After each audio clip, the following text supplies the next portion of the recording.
happy hour on Facebook, the Let's Save Your Marriage group. We are going to be talking about how to get your partner to hear you finally. How do we get your partner to finally hear you? How do we do that? So that's what we're going to talk about. Get the ears on. How do we help our partner have better ears so they can hear us? So that's what we're going to talk about today. So welcome. Hopefully you can see me. If you're here, just put a little hi or hello, a little wave. Let me know that you're here. And first thing I'm going to do is ask the people that are here. I'm going to go ahead and get started since it's 4:30 and I like to start on time. So right now, what would you say 0 to 10? What level do you feel heard in your marriage? 0 to 10 right now. Tell me. And if you're here live, just put a little hi or a number in there. And then if you're here on the replay, go ahead and put a number in there too. 0 to 10. How heard do you feel in your marriage right now? 0 to 10. 10 would be like everything you say, you feel really connected, like your partner knows exactly. They're finishing your sentences. They know exactly what it is that you're thinking and feeling, and they're really focused on listening to what you have to say. 2, 4, good. Well, it's not good that you're at a 2 or 4, but thank you for responding. Okay, you're at a 2, you're at a 4. It's good to know where we're at, because when we know where we are, then we can gauge how to get to an 8 or a 9. So good. So what is it do you think's in the way? That's another question to ask. What do you think is in the way of them hearing you? What do you see is in the way? I want to ask you that question and see what you think. What do you think is in the way of your partner really hearing what it is that you're communicating to them? I know there can be a lot of things in the way, but what do you think is the main thing that's in the way that why your partner isn't hearing what you're sharing with them? Let's see. Too much focus on past pain. Yeah, that can definitely come up a lot. When we have a lot of past experiences that have been painful, sometimes that makes it really hard for people to trust that it's going to be different. So even when we show something different, sometimes people have already, and I talked about this actually, if you have time, I did a video on my regular Facebook profile today that talked a little bit about this.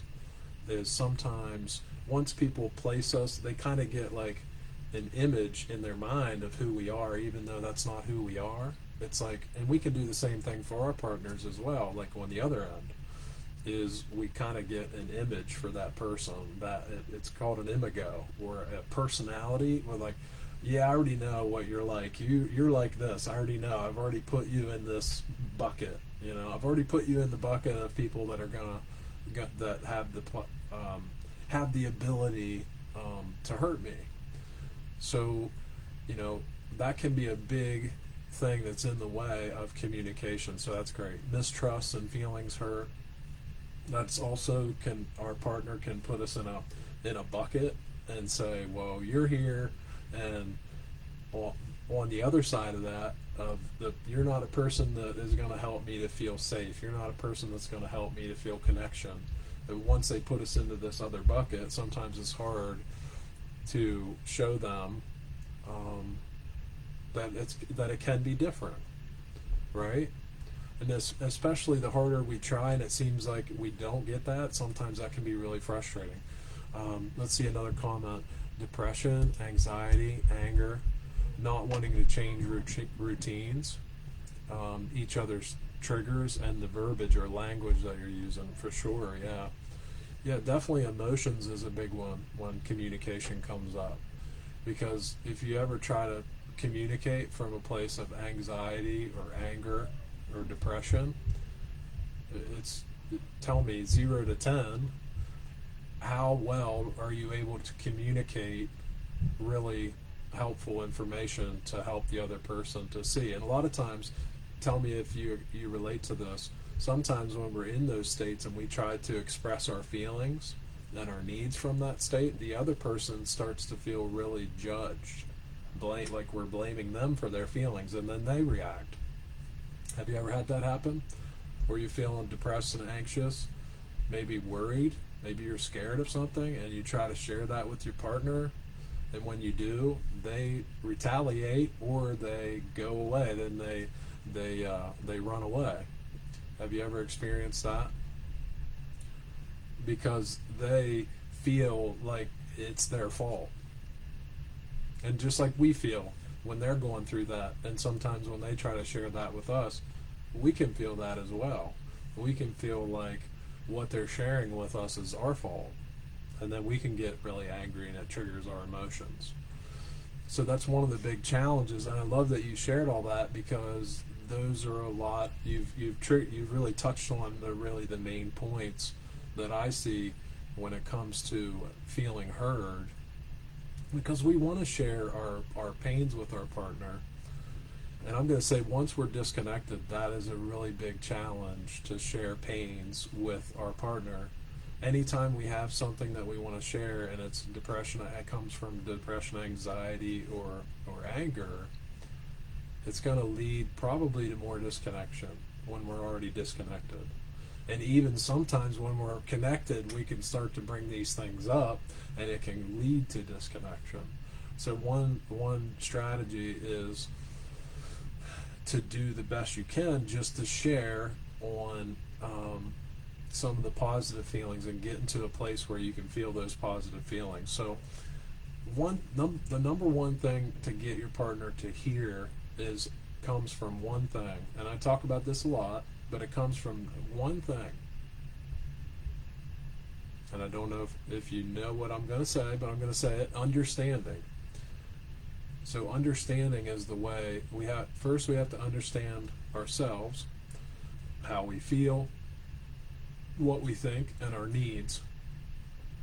And then we get to understand our partner's thoughts, feelings, and needs. Sometimes that can be hard with our partner, because some don't share.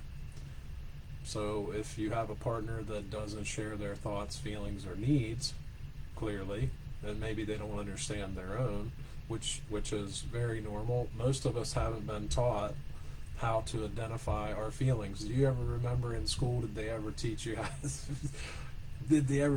how to identify your feelings in school? I never saw a feeling list. Actually, I guess I did see a few, maybe in the nurse's office. How bad does it hurt? But has anybody ever seen a feelings list in school to help you to identify what are you feeling right now? I never had any teacher ever ask me that. What are you feeling? Yeah, we're not taught these things, so it can be very challenging after all these years growing up. We're adults now, and here we are, and we don't know exactly what we're feeling or how to put words to what we're feeling, and that's okay. That's why you're here, and I honor you for being here, because that is the way to get to where you want to be with being able to be heard. This is the first step, is showing up, taking the extra steps, doing the things that other people don't. Coming to things like this, signing up for programs like what I offer and other people offer to help to give you the understanding about yourself and your partner, so you can use that to communicate, so you can be heard. Like, here's an example. Say you had a vehicle and the engine loses oil, and you get a light that's on your screen that says no oil, stop. That actually happened to me. I was driving and I was going too fast, hit a hill, and my oil pan scraped a hole in it, and the oil came out, and it came up and said, stop now, stop. It actually said stop, big red letters. But that's what happens in our relationships a lot of times. We get the big red letters, stop, something has to change right now, stop. It comes up big and red, but what do? we keep going strong, right?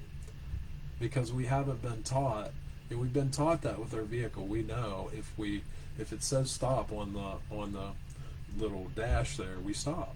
We know, hey, our car needs oil. If I don't put oil in my car, guess what's going to happen? It's going to blow up. Everybody knows that. But if I keep communicating, here's something we don't realize a lot of times, unconsciously maybe we do, but not consciously, or the other way around. Consciously we know it, but unconsciously we're drawn to continue. Is like, if I keep communicating from this place of disconnection, what's that going to lead to? It's going to blow the engine. It's going to blow the engine. It's like having no oil in your marriage. It's like having no oil. So we got to figure out, we got to get it in there to get that oil in there. The understanding is the oil that makes everything work. And when we start to understand ourselves better, then we start to understand our partner as well. But first, understanding ourselves. So, now many of us are facing problems that could lead to separation in our marriage. Many of you are facing issues in your marriage that could lead to, ultimately, to separation and divorce. If we don't get these issues solved in our marriages, if you don't get the issues in your marriage solved, how long are you going to live with what you're going through? How long are you going to continue on that path? Are you going to continue doing that forever, for the rest of your days? Most of us, the challenges that we have, if they don't get solved, it's like running an engine without oil, and sooner or later, the emotional damming, it dams up, it's coming down. So this is where a lot of us are at, a lot of you are at in your marriage, where you know that you're headed that way. And I talk to people every week, every day. People message me, and they want to know what they can do to save their marriage. I'm going to tell you, these videos are great, but I see people watch the videos, they go out, they got all the information, they go out, and it's kind of like going to the gym. You go to the gym one day a week, and you pump iron, and then you feel good, and you go home, and then what happens? So it's good to have that. It's almost like school. How much do you remember from school? How many things do you remember from when you went to school? Put it in the comments. What do you remember from school whenever you went to school? I don't remember a whole lot from school, or what, things that we don't use in our daily lives, we lose, right? If you don't use it, you lose it. So understanding is the oil. Understanding comes from learning, and learning comes from hearing and then putting that into action and continuing to practice that on a daily basis. Now, what would you say, how well would you say you know your own feelings and needs? On 0 to 10 level, just put it in the comments. What would you say, how well do you know your own feelings and needs? 0 to 10. Put it in the comments.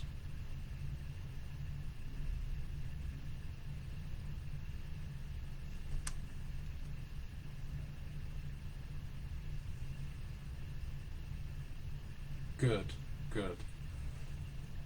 Now, so you know your needs and your feelings really well. It's just being able to share those in a way that the other person can hear you. It sounds like that's where the challenge is, where the challenge lies.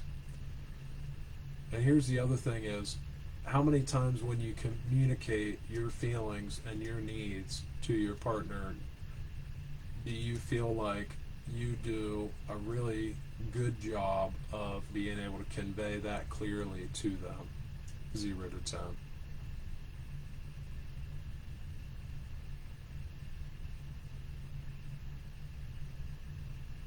It's good to know where you're at and really rate these things from a 0 to a 10 to know where you're at. So you mentioned a lot of the challenges above. 3 to 4, good, and a 2. Okay, good. I appreciate your honesty on that. So one of the biggest things is the way that we communicate, because the way that we communicate to our partner, a lot of times what happens is our partner feels, I know this because I've experienced it myself, and I see how I can take things, and the way that we've been taught how to share our thoughts, feelings, and needs with our partner and people in general, a lot of times it comes off to the other person. They receive it as a blame, a criticism, a judgment, or an insistence. So that is the big challenge whenever we're trying to share it and communicate it in a way that is clear, is that when we do that, that's received from the other end as a blame. Uh, if you're stressed, you start to lose control. If she's difficult, yeah, that can be a challenge as well, right? When you start to feel stressed, that's one of the main things is whenever we're feeling stressed, we're feeling angry, we're feeling any kind of anxiousness or depression, when we communicate from that place, a lot of times it can lead to disconnection. And after we have these challenges that build up and build up, it becomes like a really challenging cycle to get out of, because we feel stressed a lot of times whenever we are with our partner, because we have all these uncommunicated experiences, all these past experiences that have come up that we haven't been able to clarify, that we haven't been able to get to the bottom of how to resolve. And that's why whenever we get to that place, it's like just like an engine, it's just like a car engine that's ran out of oil. You got to get to a place where you can get it into the shop to figure out, okay, how do I get oil in this thing? How do I change the oil? How do we get this thing repaired in a way?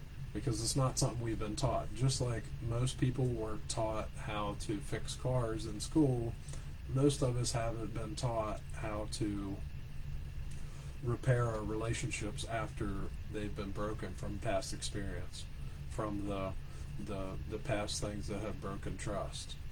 And no judgment either. This is no judgment, because we all go through these things. We all go through these things. So you know that there's no judgment. Everybody is going through the challenges in their marriage to one point or another.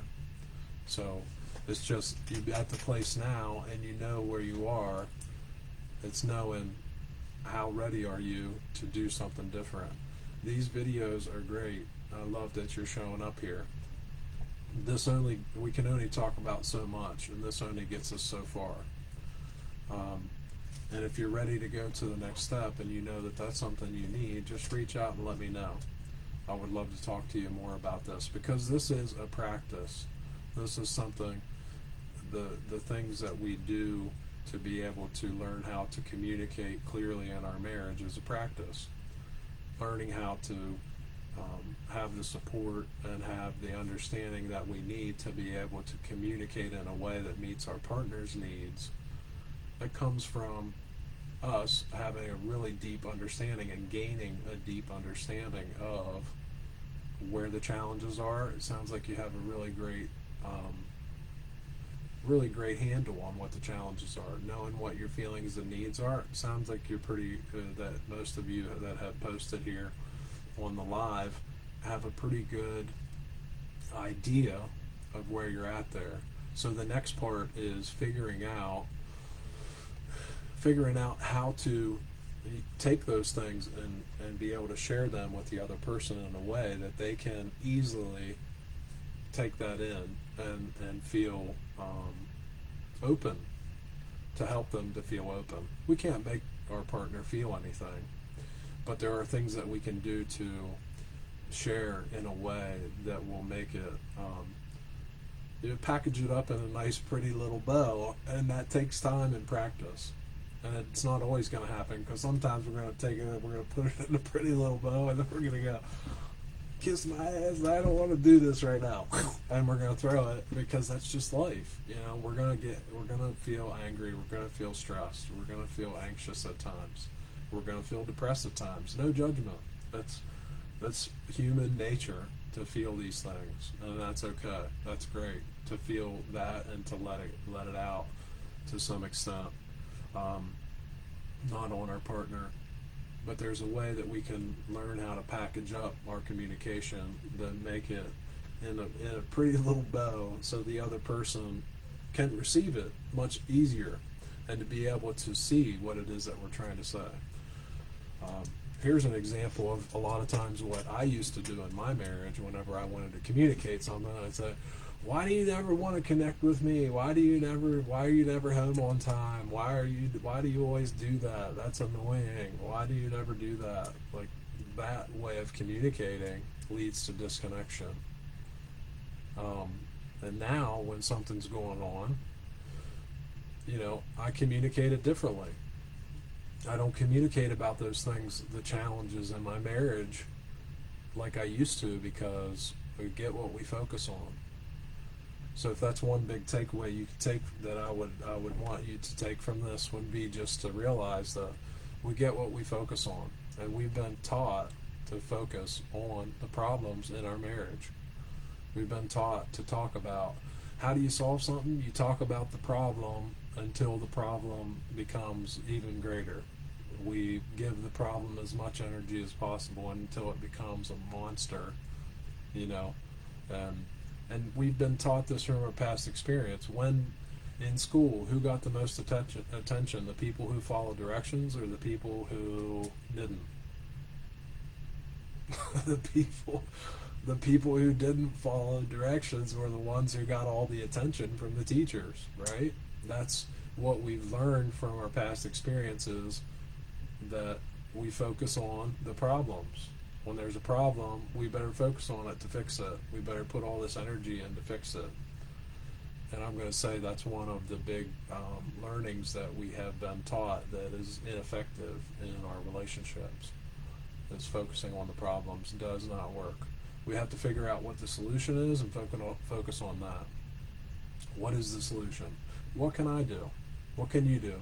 What can you do differently, and finding out what that is? What can you do differently to take action that will strengthen your marriage today? And that's what I help people get clear on. What is it that you can do to change your marriage? Because here's the deal, and I say this pretty much every live that I have. If you want your marriage to change, you want your partner to hear what you have to say, and you're waiting on them to listen differently so they can hear it, how long are you going to have to wait? How long will you have to wait? Class clown, I just saw that. Yep, exactly. Oh, maybe that's why I was the class clown.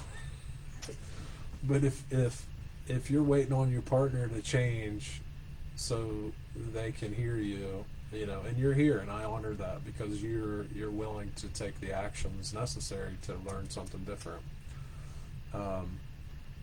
I will tell you one thing, and I've heard this numerous times, is the program that I offer and work with people on is definitely cheaper than a divorce for most people.